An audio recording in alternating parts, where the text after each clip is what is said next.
If you can imagine life without chocolate, you're lucky you weren't born before the 16th century. Until then, chocolate only exists in Mesoamerica, in a form quite different from what we know. As for back at 1900, the people of that region had learned to prepare the beans of the native cacao tree. The earliest records tell us the beans were ground and mixed with cornmeal and chili peppers to create a drink, not a relaxing cup of hot cocoa, but a bitter, involving concoction frothing with foam. And if you thought we made a big deal about chocolate today, the Mesoamerican had used it. They believed that cacao was a heavenly food, gifted to humans by a future separate good, known to the Mayas Kukulkan, and to the Azteca Aquetzalcoatl. Aztec used cacao beans as currency and drank chocolate at royal feasts, gave it the soldier as reward for success in battle, and used in their rituals. The first transatlantic chocolate encounter occurred in 1519, when Hernán Cortés visited the court of Moctezuma at Tenochtitlan. As recorded by Cortés' lieutenant, the king has 15 jugs of drink brought and poured into the golden cups. When the colonists returned with shipments of the strange new bean, missionaries relating accounts of native customs get a reputation as an aphrodisiac.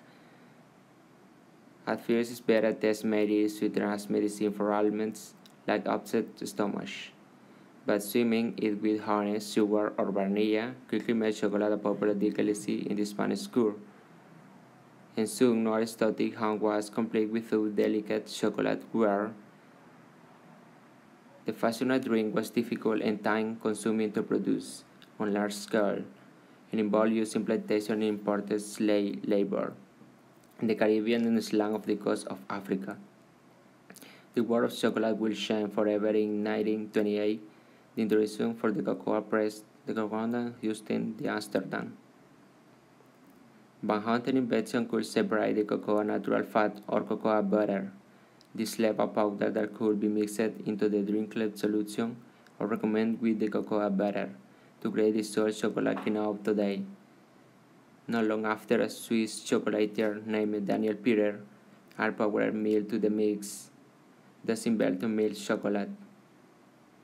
But the 20th century chocolate was no longer an elite luxury, who had become a treat for the public, meeting to the massive demand required more cultivation of cocoa, which could only grow near the equator. Now, instead of African slave being shipped to South America cocoa plantation, cocoa production itself will ship to West Africa, with Cory Bird prouding to feed to the world's cocoa at 2015. Yet along with the growth of the industry, there have been other abuses of human rights. Many of plantations throughout West Africa, which supply Western companies, use slave and child labor, with an estimation of more than 2 million children affected. This is a complex problem that persists, despite efforts from major chocolate companies to partner with African nations to reduce child industrial labor practices. Today, chocolate has established itself in the root of our modern culture due to the colonial association with native culture.